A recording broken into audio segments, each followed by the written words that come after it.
আসসালামু আলাইকুম প্রিয় দর্শক, গতকাল দিয়াবাড়িতে মাইলস্টোন স্কুল অ্যান্ড কলেজের উপর ভবনের উপর বিমান বাহিনীর যে প্রশিক্ষণ বিমানটা বিধ্বস্ত হলো, তাতে কত লোক মারা গেছে। আসলে লোক বলবো কেন, এরা হলো শিশু, একজন দেব শিশু যাকে বলে আর কি, নিষ্পাপ শিশু। এদের যে নির্মম মৃত্যু হল, যে মর্মান্তিক মৃত্যুর ঘটনা ঘটলো, এটা নিয়ে কালকে আমি একটা ভিডিও করেছিলাম, আরও অনেকেই করেছে। আপনারাও আজকে সারাদিন বিভিন্ন সোশ্যাল মিডিয়াতে এবং পত্রপত্রিকায় অনেক নিউজ দেখেছেন। মৃত্যুর সংখ্যা ক্রমাগত বাড়ছে, তাদেরকে হাসপাতালে নিয়ে আসা হয়েছে, বিভিন্ন হাসপাতালে বার্ন ইউনিটে নিয়ে আসা হয়েছে এবং সে বার্ন ইউনিটে পলিটিক্যাল লিডাররা গিয়েছেন শোক প্রকাশ করতে।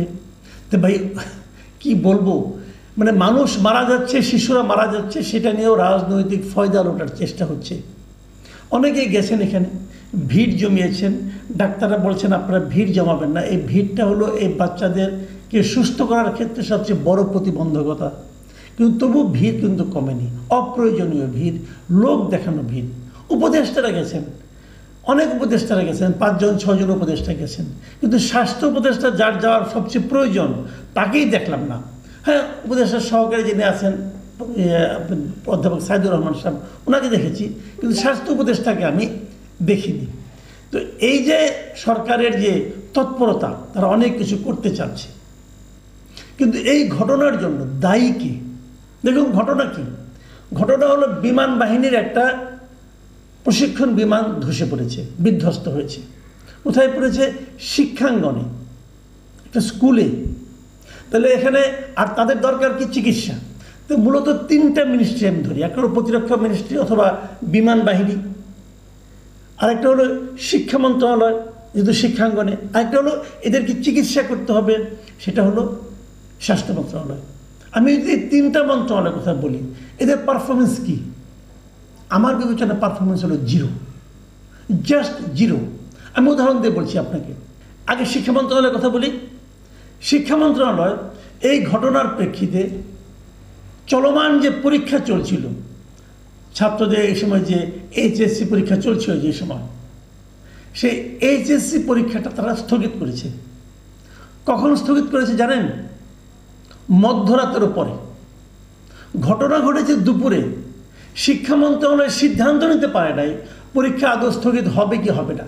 সেটা তারা স্থগিত করেছে রাত্র 2:41 জাতি প্রথম জেনেছে যে পরীক্ষাটা স্থগিত করা হয়েছে। কীভাবে জেনেছে? তাও তথ্য মন্ত্রণালয়ের যিনি উপদেষ্টা আছেন মাহফুজ আলম, ওনার ফেসবুকে উনি বলেছেন যে উনি শিক্ষা উপদেষ্টার সঙ্গে আলোচনা করে তারপরে সিদ্ধান্তটা জানিয়েছেন। তো দুনিয়ার সবাই কি ওই রাত্র 2:41 পর্যন্ত বসেছিল?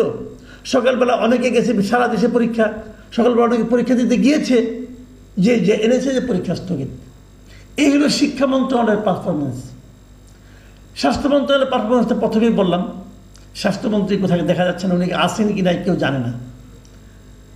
প্রতিরক্ষা মন্ত্রণালয়, ওটা তো আমাদের মানে একজন জাতীয় নিরাপত্তা উপদেষ্টা আছেন, উনি এই ব্যাপারে হেল্প করবেন, উনি যে কোথায় আছেন কেউ জানে না, ওনার কোনো রা শব্দ দেখি নাই। প্রধান উপদেষ্টার মন্ত্রণালয়ের মধ্যে আছে। প্রধান উপদেষ্টা কী করেছেন? কাল রাতে একটা 5 মিনিটের একটা ভাষণ দিয়েছেন। ওই ভাষণে মানে কান্নাকাটি করা ছাড়া কিছু করেন নেই উনি। ওনার কাছ থেকে মানুষ একটা প্রতিকার চায়, একটা সিদ্ধান্ত চায়, সেটা কোথায়? আমরা কেউ দেখিনি। আচ্ছা, বিমান বাহিনী একটা বিমান করলো, বিমান বাহিনীর প্রধান কোথায় এখন? কেউ দেখেছেন? তার কোনো কথা শুনেছেন? শুনলাম উনি নাকি তুরস্কে আছেন। ঠিক আছে, তুরস্কে আছেন, ওইখান থেকে কিছু একটা উনি বলতেন, মানুষ জানতো যে বিমানটা ধসে পড়েছে এই বিমানটা চীনের তৈরি। 2013 সালে এই ডিজাইনের মানে এই মডেলের বিমান তৈরি চীন বন্ধ করে দিয়েছে। বন্ধ করার আগে আমরা ছিলাম শেষ গ্রাহক। 36টা বিমান নাকি আছে আমাদের, 36টার মধ্যে 3টাই গত কয়েক বছরে বিধ্বস্ত হয়েছে। যে বিমানের এত বেশি, 36টার মধ্যে 3টাই বিধ্বস্ত, আপনি তাহলে বিধ্বস্তের হার কত? প্রায় 10%-এর বেশি। এই যে বিমানগুলি বিধ্বস্ত হচ্ছে, এই বিমানটা চালায় কেন? এটা দিয়ে প্রশিক্ষণ করাই কেন? কিনেছে 2013 সালে, মানে হাসিনা সরকারের আমলে। তো বোঝাই গেছে লক্কর ঝক্কর মার্কের বিমান হয়তো বিশাল দাম দিয়ে কিনে নিয়ে আসছে। টাকা পাচারের তো একটা বিরাট সুবিধা এগুলো। এই সমস্ত সামরিক কেনাকাটাতে কোনো হিসাবও হয় না। কোনটা কত দিয়ে কার কাছ থেকে কিনলো কেউ জানে না, টাকা পয়সা জায়গা মতো চলে যায়। তো এগুলি তো হয়েছে দেশে, সেই বিমানগুলি আরও আছে, আগামীতে আমরা অপেক্ষা করতে হবে কবে আরেকটা কোথায় ধসে পড়ে। তো এইগুলি নিয়ে আমরা আছি। প্রধান উপদেষ্টা একটা বিরাট কাজ করেছেন, ওনাকে ধন্যবাদ তো দিতেই হবে। উনি করেছেন কি, আমরা যেটা দেখলাম যে হঠাৎ করে ওনার যে ফেসবুক ভেরিফাইড ফেসবুক পেজ আছে, চিফ অ্যাডভাইজার্স যে জিওবি, সেই ভেরিফাইড ফেসবুকে দেখলাম যে উনি একটা আবেদন জানিয়েছেন। কি লিখেছেন আমি আপনাদেরকে ওটা পড়ে শোনাই। উনি লিখেছেন, মাইলস্টোন স্কুল অ্যান্ড কলেজে প্রশিক্ষণ বিমান বিধ্বস্ত হয়ে ক্ষতিগ্রস্তদের জন্য যারা অর্থ সাহায্য করতে চান তারা উপরোক্ত ত্রাণ কল্যাণ তহবিলের উল্লেখিত নম্বরে তা জমা দিতে পারেন। হিসাবের নাম প্রধান উপদেষ্টা ত্রাণ ও কল্যাণ তহবিল, চলতি হিসাব নম্বর হতো সোমালী ব্যাংক, প্রধান উপজেলা কার্যালয়ের কর্পোরেট শাখা। মানে উনি মানুষের কাছে এখন ত্রাণ চাচ্ছেন। ভাই, আপনার কাছে পুরো দেশটাই দিয়ে দেওয়া হয়েছে, আপনি করছেনটা কি? দেশটা চালাচ্ছেন কিভাবে? আপনি বলবেন আগে ওরা সব নষ্ট করে গিয়েছিল। ভাই, আপনার হাতে পড়েছে তাও তো 1 বছর হয়ে গেল। এই 1 বছর আপনি কি করলেন? প্রতিরক্ষা মন্ত্রণালয় আপনার নিজস্ব মন্ত্রণালয়, কি করেছেন আপনি? আপনাকে কিছু বলা যাবে না?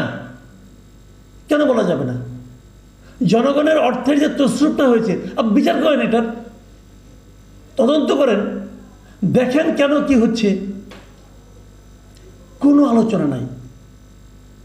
আজকে দুজন উপদেষ্টা এবং আমাদের মহামান্য প্রধান উপদেষ্টার মাননীয় প্রেস সেক্রেটারি তারা গিয়েছিলেন সে মাইলস্টোন কলেজে, যে ওনারা কী কী করবেন না করবেন এগুলো বলেছেন। ফল কি হয়েছে? ছাত্রদের ধাওয়া খেয়ে আরেকটা ভবনে যে লুকিয়েছেন, বেরোতে পারছিলেন না অনেক সময়, দীর্ঘ সময়। কেন? তখন বাইরে যখন তাদের ধাওয়া দিয়ে নিয়ে যাওয়া হয়, বাইরে স্টুডেন্টদের স্লোগানগুলো শুনেছেন, ভিডিও দেখেছি আমরা, সেখানে আপনাদেরকে ভুয়া ভুয়া বলে স্লোগান দিচ্ছিল স্টুডেন্টরা। সেই সঙ্গে এই অন্তর্বর্তীকালীন সরকারের বিরুদ্ধে তারা স্লোগান দিচ্ছিল। এটা কেন হয়? একটা কথা খালি ভাবুন, এটা কেন হয়? আপনারা যারা গিয়েছেন তারা তো ভালোর জন্যই গিয়েছেন, আমি আপনাদেরকে খারাপ বলছি না, কিন্তু আপনারা তো ভালো কিছু করার জন্যই গিয়েছেন। তাহলে স্টুডেন্টরা আপনাদেরকে ধাওয়া দিল কেন? স্টুডেন্টরা আপনাদেরকে বিরোধী দিল না কেন? স্টুডেন্টরা আপনাদেরকে ভুয়া ভুয়া বলছিল কেন? কারণটার কিছু না। সামগ্রিকভাবে আপনি দেশের মানুষের কাছে এতটাই অজনপ্রিয় হয়ে গিয়েছেন, এতটাই অজনপ্রিয় যে ভালো কিছু করতে গেলেও মানুষ এটাকে অবিশ্বাস করে, আপনাদের ধাওয়া দেয়, আপনাদের ভুয়া বলে। এই জিনিসটা উপলব্ধি করতে পারেন আপনারা? আপনারা জেদ ধরেছেন যতদিন সম্ভব আমরা দায়িত্বে থাকবো, আমরা চেয়ার ছাড়বো না। চেয়ারের প্রেমে পড়ে গেছেন, আরাম ছাড়তে চান না আপনারা। একটা আরাম তো দেখি চেয়ারে আরাম, আরেকটা যে কি আরাম আছে পেছনের আরাম, ওটা তো আপনার যাওয়ার পরে আমরা টের পাবো। এই তো হচ্ছে। স্টুডেন্টরা 6 দফা দাবি করেছে, খুব ইন্টারেস্টিং। আপনাকে একটু দেখুন খালি, ছাত্ররা 6 দফা দাবি করেছে। দাবিগুলো কি কি খুব সতর্কভাবে খেয়াল করুন। দাবিগুলো হলো নিহত ব্যক্তিদের সঠিক নাম পরিচয় প্রকাশ, 1 নম্বর দাবি। কেন? যারা মারা গেছে তাদের নাম পরিচয় প্রকাশটা দাবি আকারে আসে কেন? এটা তো স্বাভাবিক হওয়ার কথা ছিল, এটা তো স্বাভাবিক হওয়ার কথা ছিল, এটা দাবি হিসেবে উপস্থাপিত হলো কেন? এই কারণে হলো যে তাদের মধ্যে সন্দেহ সৃষ্টি হয়েছে যে মৃতের সংখ্যা কম করে দেখানোর জন্য অনেকের নাম পরিচয় দেওয়া হবে না, অনেকের নাম পরিচয় প্রকাশ করা হবে না। দ্বিতীয় দাবি কি? আহত ব্যক্তিদের সম্পূর্ণ ও নির্ভুল তালিকা, মানে যারা আহত হয়েছে তাদের তালিকাতেও কাটছাট হতে পারে, এই আশঙ্কা করছে স্টুডেন্টরা। কেন আশঙ্কা করছে? আপনাদেরকে কেন অবিশ্বাস করছে? আপনারা এখন পর্যন্ত কিছু করতে পারেন আর না পারেন, স্টুডেন্টদের কাছে নিজেদেরকে বিশ্বাসের জায়গায় স্থাপন করতে পারেন নাই। এর চেয়ে বড় ব্যর্থতার কি হতে পারে? তাদের 3 নম্বর দাবি, শিক্ষার্থীদের প্রতিটি পরিবারকে ক্ষতিপূরণ দিতে হবে। 4 নম্বর দাবি, বিমান বাহিনীর ব্যবহৃত ঝুঁকিপূর্ণ ও পুরনো প্রশিক্ষণ বিমান বাতিল করে আধুনিক ও নিরাপদ বিমান চালু করতে হবে। খুবই একদম ভ্যালিড দাবি কিন্তু। এবং তারপরে দাবি হলো বিমান বাহিনীর প্রশিক্ষণ পদ্ধতি ও কেন্দ্র সংস্কার করে আরও নিরাপদ ও ও মানবিক ব্যবস্থা চালু। এবং 6 নম্বর দাবি, শুনুন 6 নম্বর দাবিটা কি। 6 নম্বর দাবি হচ্ছে শিক্ষকদের গায়ে সেনাবাহিনী সদস্যদের হাত তোলার ঘটনার জন্য জনসমক্ষে নিঃশর্ত ক্ষমা চাওয়া। তার মানে কালকে উদ্ধার কাজের সময় শিক্ষকদের গায়েও সেনাবাহিনীরা হাত তুলেছিল, ওরা দাবি করছে। কেন তুলেছিল? একটাই কারণ, যে দাবিটা প্রথমে তারা করেছে যে নিহতদের যেন নাম পরিচয় সব প্রকাশ করা হয়। আমরা কোন দেশে বাস করছি ভাবুন এবার। সরকারকে জনগণ, এমনকি সাধারণ স্কুল কলেজের ছাত্ররা, তারা বিশ্বাস করে না। এর চেয়ে বড় অপমান এবং এর চেয়ে বড় ব্যর্থতা একটা সরকারের আর কি হতে পারে? আমাদের এই সরকার ততটাই ব্যর্থ সরকার। তারা এখন ওই ত্রাণ চাওয়ার মতো ত্রাণ চায়। আবার দেখলাম এই পোস্টার দেওয়ার পরে 37 মিনিটের মাথায় এটা নাকি উধাও হয়ে গেছে, এখন আর দেখাও যাচ্ছে না। মানুষ হাসাহাসি করেছে ভাই, মানুষ জাস্ট এটা নিয়ে হাসাহাসি করেছে।